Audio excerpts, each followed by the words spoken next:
예, 이 코너 이름이 없다고 들었습니다. 뭐 한두 마디 말로 이분을 정의하기가 어려워서 아마도 이름을 짓지 못한 것으로 보이는데요. 화요일의 데이트 정의당 노회찬 원내대표 자리에 함께했습니다. 안녕하세요. 네, 안녕하세요. 반갑습니다. 예, 반갑습니다. 김호중 공장장이 일주일간 휴가를 갔습니다. 사실 이제 문자도 막 보내주시는 게 총수 안 나오는겨, 김호중 어디 갔노, 나와라, 뭐 이런 식의 문자도 들어오고 있는데 네. 공장장 없는 동안 혹시라도 뭐 불편하셨던 거 이번 기회에 좀 마음 편히 말씀을 좀 해주시면 좋겠고요. 총수가 유럽 쪽으로 갔다고 하는데 공장장이 뭐 최순실 돈 찾으러 갔을까요? 아, 그렇습니까? 공장장 지금 없기 때문에 제가 솔직하게 말씀드리면 네. 제가 그 공장장을 처음 본 게 한 거의 20년 다 돼 가거든요. 아, 15년 예. 전인가 그 딴지일보 처음 네, 만들고 할 때 홍대 앞에서 길거리에서 이렇게 만났는데 그때에 비해서 용모가 많이 이렇게 개선됐어요. 개선된 거예요? 예. 그래서 인간에게 무한한 가능성이 있다는 걸 보여주고 있는. 아니, 앞으로도 더 개선될 수도 있지 않겠는가 생각돼요. 지금 일반적인 사회적 인식과 정반대되는 말씀을 해주셔서. 그게 굉장히 개선됐다는 거죠. 아, 지금 그게 개선된 그래서 겁니까? 예. 본인도 자신감을 가져야 돼요. 더 개선될 수 있다는 거죠. 아, 전혀 뜻밖의 말씀을. 뭐 예. 스위스 갔다는 소문도 있던데. 예. 돈을 찾으러 간 건지. 예. 아니면 쓰고만 올 것인지. 아. 그럼 이제 갔다 온 뒤에 한번 보고를 받아야 될 것 같은데요. 수사를 해야 될 것 같습니다. 제가 생각할 때. 이제 웃으면서 시작을 했지만 사실 오늘이 이제 제62회 현충일이지 않습니까? 그렇습니다. 예, 오늘 대표님도 현충원 기념식 네, 저도 이 참가하시죠? 방송 마치고 예. 또 현충원에 가서 또 추모의 참배를 또 해야 되겠죠. 예. 네. 사실 지난 뭐 박근혜 정권에서도 그랬었고 이제 보수 정권에서 네. 안보를 굉장히 강조를 많이 하면서도 네. 방산비리라든가 이런 끊임없는 안보 장사도 끊이질 않았거든요. 어떻게 보면 현충일의 정신에 가장 반하는 일들도 많이 벌어졌다라고 생각이 되는데 그 부분에 대해서 혹시 해주실 말씀 있을까요? 예, 뭐 상징적으로 보자면은 이 오늘이 이 나라를 위해서 희생하신 분들을 추념하는 날이지 않습니까? 네, 예. 그리고 이걸 평시에 이걸 다루고 있는 부처가 보훈처거든요. 네. 근데 이제까지 보훈처 그 수많은 이제 그 보훈 가족들이 요구에도 불구하고 보훈처장이 차관급이었어요. 예. 지금 이번 정부 들어와 가지고 정부 조직법을 지금 개편하고 있는데 그 어제 개정안에 대한 보고를 받았습니다만은 이번에 보훈처장을 장관급으로 격상하는 내용이 들어 있어서 예. 물론 그것이 다는 아니겠습니다만은 이 보훈 문제를 또는 나라를 위해서 희생한 분들에 대한 우리 국민적 예우를 어떻게 다루느냐. 하나의 어떤 시금석이 되지 않을까 저는 그렇게 생각을 하고 있습니다. 예. 사실 이제 현충일이기도 하고 사실 국민들은 보면 저도 이제 국립묘지를 가고 그럴 때 보면 묘비들 보면 항상 가슴이 먹먹해지고 그렇거든요. 네. 근데 국민들은 이렇게 나라를 위해서 열심히 희생을 했는데 정작 높은 분들이 그런 자세가 있느냐. 이번에 사드 보고 누락이 있었지 않습니까? 네. 청와대에서 어제 발표하기로는 국방부 국방정책실장이 뭐 그렇게 보고를 누락했다. 그래서 일단은 직무 배제 이렇게 하는 건데 이 보고 누락 경위 같은 것들이 미국하고 비공개 합의를 있었기 때문에 그랬다라는 거 이거 자체가 굉장히 석연치가 않아요. 미국하고 비공개라는 거는 사실은 언론을 통해서 얘기하지 말라는 뜻이죠. 그렇죠. 예, 언론에 얘기하지 말라는. 네, 그러니까 지난 정부의 황교안 그 대통령 권한 대행에 대해서도 보고했다는 거 아닙니까? 예. 그 미국의 당부가 있었음에도 불구하고 결국에는 이 기밀을 갖다가 함께 다루어야 될 어떤 그런 직속 상관들에 대해서도 감췄다는 거죠. 정파적으로 감췄다는 거죠. 정치적인 문제라는 그렇죠. 거죠. 그러니까. 그래서 저는 의도가 대단히 불순하고 그 자체가 사실은 잘못된 그 행위죠. 예. 자기 임무를 위반한 거죠. 그래서 국방정책실장 선에서 이렇게 끝날 문제는 사실 아니라고 봅니다. 예. 그럼에도 불구하고 아마도 좀 미국을 의식해서 더 이상의 확산을 막기 위한 조치가 아닌가 이런 생각도 들고요. 예. 아니 말씀하신 것처럼 그러면은 한민구 국방장관이나 김관진 전 국가안보실장 사실은 나아가서는 황교안 권한대행에게 보고는 했었다고 하니까 네. 하다못해 황대행이라도 문재인 대통령에게는 정권 2학기에 이런 부분을 알려줬어야 하는가 하는 생각이 드는 게 당연한 거 아닐까요? 예, 그걸 당연하고요. 못했다면은 그걸 이어받아서 해야 될 사람이 이제 한민구 장관이죠. 왜냐하면 김관진 안보실장은 이미 그만둔 상태였기 때문에. 그런데 이제 한민구 장관도 그렇게 하지 않았고 결국에는 이제 애초에 그 문서를 갖다가 실무자에게 그 삭제하도록 지시한 사람은 국방정책실장인데 그 삭제된 문서를 본 사람은 또 한민구 장관 아니겠습니까? 봤다는 거잖아요. 분명히 그렇죠. 보고 본인도 그거에 대해서 아무 말 안 했기 때문에 통과가 됐을 거 아니에요. 그렇습니다. 아, 참. 이번에 또 사드와 관련돼서 얘기 나온 게 꼼수 논란이 참 끊이질 않는데 네. 환경영향평가도 이게 뭐 피하기 위해서 33만 제곱미터 이거를 밑으로 설계하면서 무슨 말발굽 모양으로 땅 모양을 만들어놨다고요. 이렇게 해서 간이 통과를 시켰다고 하는 건데 만약에 이런 부분을 다시 한다면 사드 배치가 지금 중단될 수도 있는 상황이라고 보세요. 어떻게 봐야 될까요? 예, 뭐 사드 배치를 매일매일 뭐 꼭 한다기보다는 일단 이미 그 발사대 2대가 현지에 배치돼 있고 레이더는 그 현재 지금 가 있는 것이고 나머지 4개의 발사대가 지금 배치가 안 된 상태이고 부지는 사실은 확정은 됐지만 조성은 안 돼 있는 예. 그런 상태입니다. 그렇기 때문에 여러 가지 앞으로의 어떤 그 공사가 필요한데 이런 걸 하기 전에 즉 배치를 실질적으로 이렇게 하기 전에 완료하기 전에 환경영향평가를 해야 되고 그거는 전체 부지된 평가여야지. 70만 평방미터가 그렇죠. 넘죠 사실은. 그걸 갖다가 이렇게 용이하게 타고 넘기 위해 가지고 잘라가지고 한다거나 이런 식으로 눈속임을 갖다 해서는 안 된다고 생각됩니다. 제대로 해야 된다고 봅니다. 일단 제대로 한다면은 그 뒤엔 필요성은 다시 별개의 문제라는 말씀으로 제가 이해를 할 것 같고요. 방위비 분담금을 사드 비용으로 또 쓴다라는 얘기까지도 나오고 있습니다. 그러니까 한미 상호 방위 조약에 의해서 방위비 분담금이 있고 미국이 쓸 수 있는 우리가 내는 돈을 미국이 쓸 수 있는데 그 돈을 다시 사드 비용으로 전용할 수 있다라는 얘기가 일부 언론에서도 보도를 했단 말이에요. 이렇게 되면은 결국에는 우리가 사드 비용을 사실상 부담하는 게 아니냐라는 그런 생각까지 할 수밖에 없는 상황이 됐는데 이게 지금 적절한 상황이라고 보세요? 아니면 이게 계속해서 미국이 이걸 핑계로 해서 뭐 비용을 올릴 그런 뭐 이 문제 아니더라도 방위비 분담금을 갖다가 올리려고 하는 그런 트럼프 정부의 여러 가지 시도가 이렇게 확인이 된 바가 있습니다. 예. 근데 우리가 지금 다른 나라들에 비해서 예를 들면 미군이 주둔하고 있는 독일이나 일본에 비해서 방위비 분담금을 적게 내는 게 아니에요. 그렇죠, 사실은. 특히 GDP 대비해가지고 제일 많이 내고 있고요. 아니 땅값만 해도 얼마인데요. 예, 그리고 사실 우리는 지금 토지가 공유되고 있는 데 대해서는 그 비용을 안 받고 있습니다. 안 받고 있죠. 다른 나라들은 그 비용을 내기도 하거든요. 예. 뭐 그런 점에서 공짜로 땅 쓰게 하는 것까지도 다 비용으로 계산을 해서 사실은 해버리면은 지금도 많이 부담을 하고 있고 거의 한 20년 사이 지금 15년 사이에 우리가 내고 있는 지출하고 있는 방위비가 그 방위비 분담금이 2배로 늘었어요. 그렇게 계산하면 솔직히 우리가 뭐 15년 사이에 월급이 2배로 는 사람이 있습니까? 그거 생각하면 많이 지금 부담하고 있기 때문에 신중해야 된다고 봅니다. 예, 알겠습니다. 사드 관련 문제는 여기까지 좀 마무리를 하고요. 국회 상황을 짚어봐야 될 것 같아요. 현재 내일부터 이제 정말로 국회가 뜨거워질 것 같은 게 당장 김상조 공정거래위원장 후보자 인사청문 보고서 채택을 앞두고 있지 않습니까? 네네. 일단은 정의당 내부에서 김 후보자에 대해서는 어떻게 평가를 하고 있습니까? 예, 저희들은 뭐 누구라도 공정하게 정말 객관적으로 검증을 해야 된다고 봅니다. 그런데 김상조 공정거래위원장에 대해서는 굉장히 많은 어떤 의혹이 있는 양 제기가 되었습니다. 예. 그래서 저희들도 그걸 하나하나 낱낱이 이렇게 세부적으로 들여다봤는데 사실 공직 후보자로서 이렇게 그 청문회에 올라서는 사람들 중에서는 꽤 좀 상위급이 아닌가. 상위급이다. 예. 그래서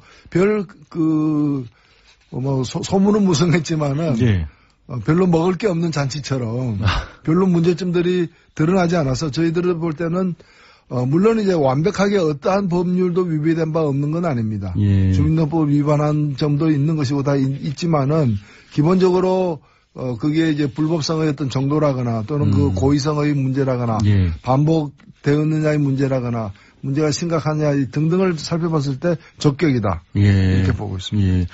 그런데도 불구하고 일단 자유한국당 같은 경우에는 자유한국당에서는 이거를 국회 일정 거부까지 하겠다, 보이콧 하겠다, 일방적으로 만약에 강행을 할 경우에는 이런 식으로까지 나오고 있어요. 자유한국당의 이런 대응에 대해서는 어떻게 평가를 하실 수 있어요?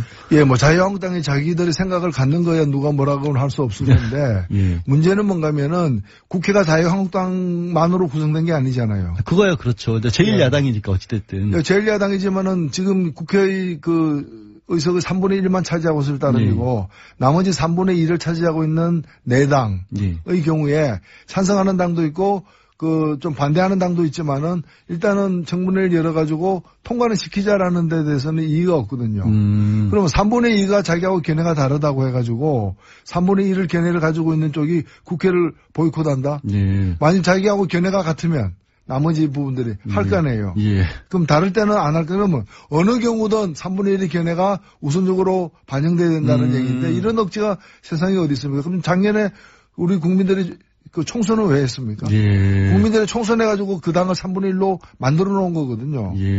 그렇기 때문에 국민들 뜻에 따라야 되는 거죠. 그렇죠. 사실 그런데 이낙연 지사 인준할 때는 아예 또 국회에 들어가지도 않았었고 그러다 보니까 이런 얘기가 나오는 게 사실 더불어민주당 추미애 대표는 이제 자유한국당이 이른바 김상조 때리기를 하는 게 뒤에 재벌이 있는 게 아니냐 이런 얘기가 나돈다는 그런 것까지도 언급을 했어요. 물론 이제 자유한국당은 뭐 이게 명예훼손이다라고 맞서고 있고 이런 식으로 만약에 정말로 재벌을 비호하기 위해서 공정거래위원장 후보를 때리는 게 이게 가능한 상황입니까? 국회가 자유한국당이?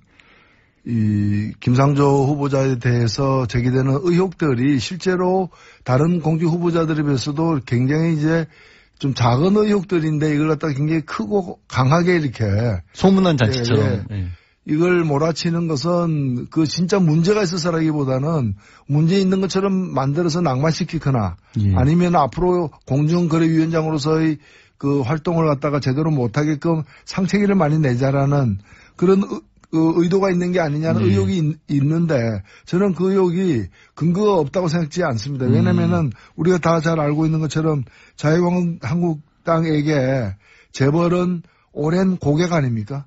그리고 주요 고객 아닙니까? 그리고 또 이 두 집단이 하나의 경제 권력이고 하나는 정치 권력인데 오랫동안 협치를 해온 거 아니에요? 이 자유한국당 이 협치를 우리가 좀 학술용어로다가 정경유착이라고 부릅니다. 그게 그렇게 연결돼요. 그리고 이 협치의 가장 잘못된 어떤 그 사건이 바로 박근혜 국정농단이 뭡니까? 자유한국당. 이라는 정치 권력과 그리고 정경련이라는 그 재벌 당신은 물론 새누리당이었습니다만은 그의 어떤 잘못된 만남 부적절한 관계를 지속하다가 생긴 사고 아니에요. 그렇기 때문에 저는 자유한국당이 분명히 알아야 될 그 자유한국당의 오랜 고객 그리고 협치 관계 그 내연의 관계인 정경련 그 정경련이 국민들에 의해서 지금 해산 요구를 당하고 있거든요. 그런 마당에 이 오랜 고객과의 관계를 끊어야 됩니다. 이 관계를 끊지 않는다면은 자유한국당도 정경련과 함께 해산당할 것이다. 협치가 여소야대 전국에 필요한 게 아니라 자유한국당과 지금 정경련이 재벌들이 해오고 있습니다. 그러니까 국회를 이루고 있는 다른 정당들과 협치해야 되는데 자꾸 이제 정경련하고 협치하고 있는 거죠. 오늘 크게 한 수 배웠습니다. 지금 근데 이런 분위기에서 사실은 이제 지금 정의당 같은 경우는 어쨌든 더불어민주당과 많이 그 결을 같이 하는 부분이 많이 나오고 있는데. 저희들은 그런 게 아니고요. 더불어민주당과 결을 같이 하는 게 아니라 국민의 상식과 결을 함께 하고 역시 노회찬 의원이십니다. 근데 이제 제가 여쭤보려겠던 게 왜 이런 말씀을 꺼냈냐면 그런데 자유당 어쨌든 정의당과 민주당이 있는데 캐스팅 보트를 결국 쥐게 된 게 양쪽에 이제 바른정당과 자유한국당이 있다 보니까 국민의당이란 말이에요. 근데 국민의당이 바깥에 공식적으로 내놓는 의견과 또 내부에 예를 들면 박지원 전 대표라든가 이런 분들의 목소리가 달라요. 이거는 어떻게 가야 될까요? 국민의당은. 저는 이번에 김상조 공정거래위원장 내정자에 대해서는 박지원 전 대표나 김성식 그 정책위 의장 이런 분들이 좀 국민들의 상식을 좀 반영하는 발언을 하고 계신 걸로 알고 있고요. 그분들이 상식이라는 거. 예, 그리고 아직 이게 확정이 된 건 아니죠. 내일 그 의원총회를 다시 열어서 최종 결정하겠다고 하니까 제가 볼 땐 뭐 큰 문제가 없으리라. 오히려 국민의당도 통과를 시키리라는 쪽에 더 무게를 두고 계신 거네요, 그러면? 예, 뭐 국민의 당이니까. 아, 그렇죠. 국민의당이라는 이름이 참 그러고 잘 지은 이름이에요. 국민의 뜻을 제대로 받들기 무거운 이름이죠. 무거운 이름이죠. 예, 그렇습니다. 무거운 이름이죠. 예. 굉장히. 알겠습니다. 만약에요. 지금 사실은 공정거래위원장 같은 경우에는 국회에서 인준 안 해도 청와대가 마음을 먹으면 임명할 수 있는 자리 아니겠습니까? 문재인 대통령 어떤 선택을 할까요? 만약에 반대를 하더라도 혹시 이런 기조에서도 강행을 하실까요? 아니면은 뭐 조금 마음을 달리먹거나 그렇게 나가실까요? 가야죠. 가야 된다. 예. 철로 위에 뭐가 있다고 해서 기차가 멈추지는 않습니다. 아니 그거 굉장히 무서운 얘기처럼도 들리는데요. 아니 이 경우에는 그냥 가야 되는 거고요. 예. 지금 제가 볼 땐 자유한국당도 과거에 자기들도 그랬지만 이번 경우에 그 임명을 할 거라는 걸 알고 있어요. 다만 특히나 이제 공정거래위원장이고 재벌을 단속하는 부분이니까 여기 좀 여러 가지 이제 좀 오물을 투척하고 싶은 그런 생각에서 지르고 있는 거죠. 예, 아 제가 인터뷰를 사실 처음 해봐서 막상 들을 때보다도 직접 들으니까 더 참 세네요. 아니요, 저는 뭐, 구사하는 단어가 몇 개 안 되다 보니까 생활적 용어가 많습니다.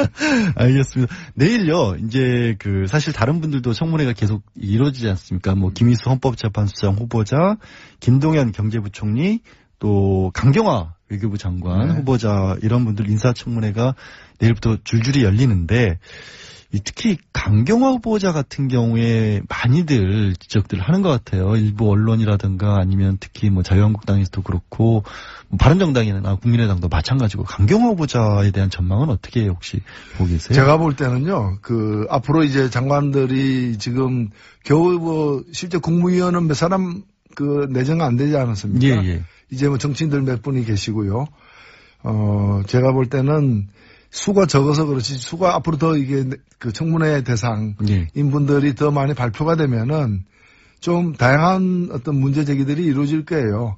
지금은 어찌 보면은 좀 제법 긴 시간 동안 거의 2주에 가깝게 강경화 후보자고 몇 사람만 이렇게 딱 외롭게 있다 보니까 표적이 집중돼 가지고 작은 문제도 침소봉대돼서 이렇게 되어가고 있는 것 같은데요. 저는 일단은 강경화 후보자 같은 경우에는 또 새로운 다른 어떤 문제 제기가 나올 수도 있기 때문에 청문회를 더 지켜봐야 된다고 생각되고요. 다만 이제까지 제기된 문제 중에서는 뭐 콘도를 갖다가 이렇게 공동명의로 자녀와 공동명의로 증여세 안 해서 냈다. 증여세 포탈 의혹이 있는 부분에 대해서는 몇 달 후에 다시 이렇게 팔았고 팔았을 때 판 돈을 갖다가 공동명의자인 미성년 자녀에게 준 게 아니라 그냥 이제 아버지가 가져간 거기 때문에 애초에 돈을 낸 것도 아버지였고 판 뒤에도 다 아버지가 회수했고 그러니까 이제 증여가 아닌 거 증여 행위가 없었던 거고 뭐 자유한국당의 문제 제기를 따르더라도 뭐 이 증여세 포탈 미수범 포탈 하려다가 의사가 없었지만 하려다가 미수에 그친 미수가 아니죠. 이제 의사가 없었죠. 미수도 의사가 없으니까 미수는 아닌데 하도 의사가 있었다고 주장을 하니까 하여튼 증여는 실현되지 않았던 것이기 때문에 원인 무효가 된 셈이라고 보고요. 문제 제기의 원인이 무효됐다고 보고 그다음에 학교 가기 위해서 이제 이화 요구 가기 위해서 소위 위장 전입했다는 부분에 대해서는 좀 납득 안 가는 부분이 있어요. 저는 왜냐하면은 당시 이화 요구는 그 학교 가기 위해서는 그 동네 살아야 되는 학교가 아니었거든요. 공동학군이어가지고 다른 지역에 살더라도 그 학교 갈 수 있는 그 공동학군이기 때문에 이화 요구 가기 위해서 위장 전입한다는 말 자체가 성립이 안 되는 말이에요. 굳이 그럴 필요가 없었다. 그럴 필요가 없었죠. 근데 주소는 또 이화 요구 근처로 옮긴 건 사실이거든요. 반사라던 거. 근데 제가 그것도 이해 안 가는 게 옮긴 학생은 처음에는 학생만 이제 한 달 전은 있다가 나중에는 아버지 형제까지 이제 온 거 아닙니까? 그런데 그 학생은 미성년이잖아요.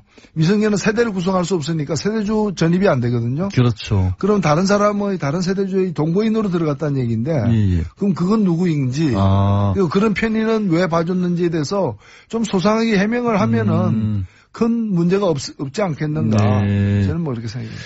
이제 대표님 표현을 빌자면 이제 협치 관계에 있고 고객의 만족을 위해서 자유한국당은 목소리를 크게 내고 있을 뿐 해명이 제대로 되면 큰 문제가 없을 수 있다라고 보시는. 그리고 오히려 자유한국당의 사실은 제가 뭐 넘겨짚으면은 정통 외교부 관리가 아닌 어떤 강점과 장점도 있지만 예.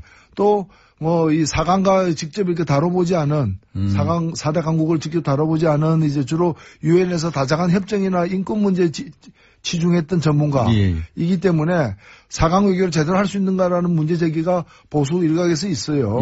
그러면 그런 걸 가지고 외교와 관련된 여러 가지 노선이라거나 정책적 준비라거나 이런 걸 갖다가 검증하는데 능력 검증을 해야지. 심혈을 기울여야지.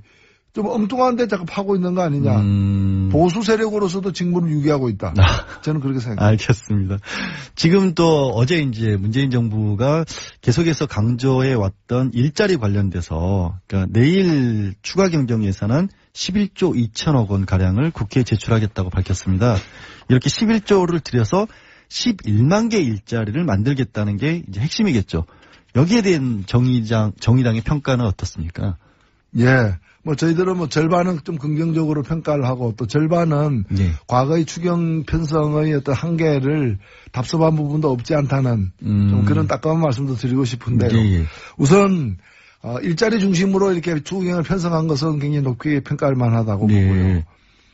두 번째는 뭔가면은 새로운 어떤 재원을 갖다가 국민의 이제 채권을 발행한다거나 해서 국민의 어떤 재정적 부담을 늘리면서 그걸 재원으로 추경을 편성한 게 아니라 남는 돈. 기존 세수가 많이 있다. 세수가 늘어난 것 등을 가지고서 그 한계 내에서 이제 편성했다는 점에서는 평가할 만하다. 이렇게 생각이 되고요. 다만 이제 일자리 문제는 이제 나중에 아마 이거 다 논란이 될 것이기 때문에 제가 말씀을 드립니다만은 실제 공무원 일자리 늘린 거는 12,000개밖에 안 돼요. 그렇죠, 사실. 그리고 왜 공무원 일자리 늘리냐라고 볼멘소리 하는 그 정치 세력들도 있는데 이 일자리가 공무원 중에도 소방관, 교사, 경찰, 고사. 안 그래도 국민들의 어떤 편익을 위해서 하는 일자리이기 때문에 이거는 다른 나라에 비해서도 우리가 공무원 전체도 그렇지만 이런 류의 공무원 수가 절대 부족입니다. 이게 다 국민들의 안전하고 관계되는 부분이고 편익하고 관계되는 부분이거든요. 그래서 이걸 늘린 것 자체는 전혀 문제가 되지 않는다고 보고 다만 이제 이런 해마다 예산에 들어가는 고정 일자리는 12,000개밖에 안 돼요. 그런데 그 12,000개밖에 안 된다고 하셨지만 그래도 자유한국당에서는 또 이거 12,000개 늘려놓으면 계속해서 돈 들어가야 되는 거 아니냐? 세금 들어가야 되는 거 아니냐? 이거 12,000개 늘려놓고 계속해서 돈을 넣어야 됩니다. 돈을 넣어야 된다. 그럼 우리가 지금 인구 10만 명당 공무원 비율이라거나 이런 거 보면은 현저히 떨어지거든요. 경찰도 현저히 떨어지고 그러니까 여러 가지 사건 사고도 많은 거 아니겠습니까? 그래서 국민의 안전 비용이기 때문에 세금 걷어가지고 미르재단 만들고 이런 거 할 게 아니라 바로 이런 데 써야 되는 것이죠. 알겠습니다. 지금 시간이 많이 남지 않아서요. 다른 당 상황 계속 자유한국당 얘기를 좀 해오긴 했습니다만은 사실은 홍준표 전 경남지사 공항에서 돌아오는 장면 보셨죠? 그 많은 지지자들까지 모아서. 그런데 막상 또 자기 자유한국당 내에 대해서는 뭐 바퀴벌레 뭐 이렇게 얘기를 했기 때문에 당권 도전을 하는 홍준표 지사에 대해서 뭐 반대에 있는 홍문정 의원은 잠이 안 올 지경이다라는 식으로까지 불편한 심기도 드러내고 있어서 홍대 비용이다는 얘기가 나오고 있는데 홍 전 지사 당권 장악 가능할까요? 홍준표 지사의. 그 자유한국당이 결정하는 문제죠. 문제고 뭐 별다른 그 당권 장악할 만한 자격과 능력이 있느냐의 문제와 또 한국 보수를 대변할 수 있는 분이냐의 문제와 그다음에 그 내 경쟁자가 있느냐의 문제는 딴 문제이기 때문에 어찌 보면은 그 문제가 이제 많죠. 잠에 안 온 분도 계실 정도니까. 그런데 그 내 다른 경쟁자가 없으면 또 되지 않겠습니까? 어찌 보면은 자유한국당의 어떤 철학과 정신과 가치관, 윤리 이 모든 걸 갖다가 가장 잘 보여주고 있는 인물인 것은 분명하다. 이렇게 생각합니다. 그게 분명하게 보여주고 있는 분이라고 생각을 하세요? 자유한국당이 원래 그런 당이에요.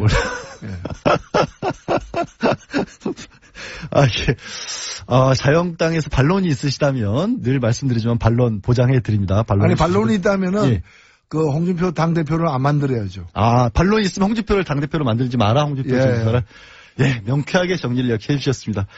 더 듣고 싶지만 시간이 역시 부족하네요. 오늘 말씀 고맙습니다. 지금까지 오늘 말씀 고맙습니다. 예, 용모가 단정한 또 우리 양준 의원님하고 같이 하니까 좋습니다. 예, 반갑습니다. 예, 고맙습니다. 예, 지금까지 정의당 노회찬 원내대표셨습니다.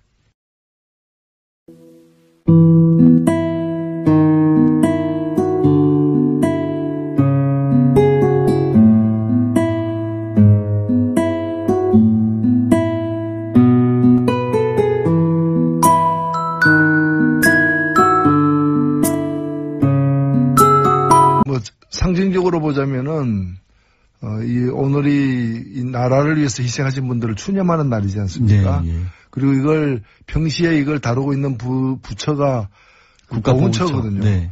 근데 이제까지 보훈처 수많은 이제 보훈 가족들이 요구에도 불구하고 보훈처장이 차관급이었어요. 예. 지금 이번 정부 들어와가지고 정부 조직법을 지금 개편하고 있는데 어제 개정안에 대한 보고를 받았습니다만은 이번에 보훈처장을 장관급으로 격상하는 내용이 들어있어서 예.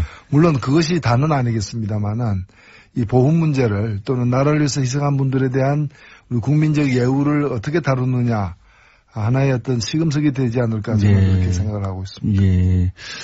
사실 이제 현충일이기도 하고 사실 국민들은 보면 저도 이제 국립묘지를 가고 그럴 때 보면 묘비들 보면 항상 가슴이 먹먹해지고 그렇거든요. 네. 근데 국민들은 이렇게 나라를 위해서 열심히 희생을 했는데 정작 높은 분들이 그런 자세가 있느냐. 이번에 사드 보고 누락이 있었지 않습니까? 네. 청와대에서 어제 발표하기로는 국가안보실장 사실은 나아가서는 환경권한대행에게 보고는 했었다고 하니까 네. 하다못해 황대행이라도 이제 문재인 대통령에게는 정권 2학기에 이런 부분을 알려줬어야 하는가 하는 생각이 드는 게 당연한 거 아닐까요? 예, 그걸 당연하고요. 못했다면은 그걸 이어받아서 해야 될 사람이 이제 한민구 장관이죠. 예. 왜냐하면 김관진 안보실장은 이미 그만둔 상태였기 때문에. 그런데 이제 한민구 장관도 그렇게 하지 않았고, 결국에는 이제 애초에 그 문서를 갖다가 실무자에게 삭제하도록 지시한 사람은 국방정책실장인데, 그 삭제된 문서를 본 사람은 또 한민구 장관 아니겠습니까? 봤다는 거잖아요. 분명히 그렇죠. 보고 본인도 그거에 대해서 아무 말 안 했기 때문에 통과가 됐을 거 아니에요. 그렇습니다. 참. 이번에 또 사드와 관련돼서 얘기 나온 게 꼼수 논란이 참 끊이질 않는데 네. 환경영향평가도 이게 피하기 위해서 33만 제곱미터 이거를 밑으로 설계하면서 무슨 말발굽 모양으로 땅 모양을 만들어 놨다고요. 이렇게 해서 간이 통과를 시켰다고 하는 건데 만약에 이런 부분을 다시 한다면 사드 배치가 가능한 가능성이 있다는 걸 보여주고 있는 앞으로도 더 개선될 수도 있지 않겠는가 생각돼요. 지금 일반적인 사회적 인식과 정반대되는 말씀을 해주셔서 그게 굉장히 개선됐다는 거죠. 지금 그게 개선된 겁니까? 예. 본인도 자신감을 가져야 돼요. 더 개선될 수 있다는 거죠. 전혀 뜻밖의 말씀을. 스위스 갔다는 소문도 있던데. 예. 돈을 찾으러 간 건지. 예. 아니면 쓰고만 올 것인지. 그럼 이제 갔다 온 뒤에 한번 보고를 받아야 될 것 같은데요. 수사를 해야 될 것 같습니다. 제가 생각할 때. 이제 웃으면서 시작을 했지만 사실 오늘이 이제 제62회 현충일이지 않습니까? 그렇습니다. 예, 오늘 대표님도 현충원 기념식 저도 이 방송 마치고 또 현충원에 가서 또 추모의 참배를 또 해야 되겠죠. 예. 사실 지난 박근혜 정권에서도 그랬었고 이제 보수 정권에서 안보를 굉장히 강조를 많이 하면서도 방산비리라든가 이런 끊임없는 안보 장사도 끊이질 않았거든요. 어떻게 보면 현충일의 정신에 가장 반하는 일들도 많이 벌어졌다라고 생각이 되는데 그 부분에 대해서 혹시 해주실 말씀 있을까요? 이 코너 이름이 없다고 들었습니다. 한두 마디 말로 이분을 정의하기가 어려워서 아마도 이름을 짓지 못한 것으로 보이는데요. 화요일의 데이트 정의당 노회찬 원내대표 자리에 함께했습니다. 안녕하세요. 네, 안녕하세요. 반갑습니다. 예, 반갑습니다. 김호준 공장장이 일주일간 휴가를 갔습니다. 사실 이제 문자도 막 보내주시는 게 총수 안 나오는겨, 김호준 어디 갔노, 나와라, 이런 식의 문자도 들어오고 있는데 공장장 없는 동안 혹시라도 불편하셨던 거 이번 기회에 좀 마음 편히 말씀을 좀 해주시면 좋겠고요. 총수가 유럽 쪽으로 갔다고 하는데 공장장이 뭐 최순실 돈 찾으러 갔을까요? 아 그렇습니까? 공장장 지금 없기 때문에 제가 솔직하게 말씀드리면 제가 그 공장장을 처음 본 게 한 거의 20년 다 돼 가거든요. 15년 전인가 그 딴지일보 처음 만들고 할 때 홍대 앞에서 길거리에서 이렇게 만났는데 그때에 비해서 용모가 많이 이렇게 개선됐어요. 개선된 거예요? 그래서 인간에게 국방부 국방정책실장이 뭐 그렇게 보고를 누락했다. 그래서 일단은 직무 배제 이렇게 하는 건데 이 보고 누락 경위 같은 것들이 미국하고 비공개 합의를 있었기 때문에 그랬다라는 거 이거 자체가 굉장히 석연치가 않아요.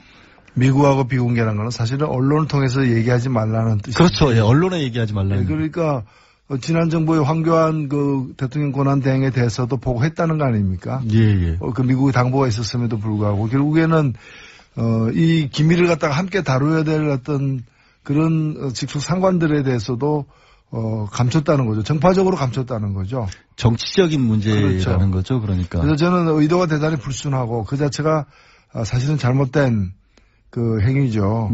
자기 임무를 위반한 거죠.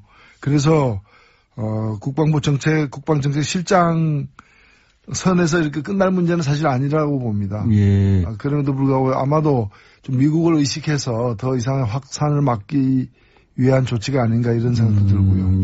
아니 말씀하신 것처럼 그러면은 한민구 국방장관이나 김관진 전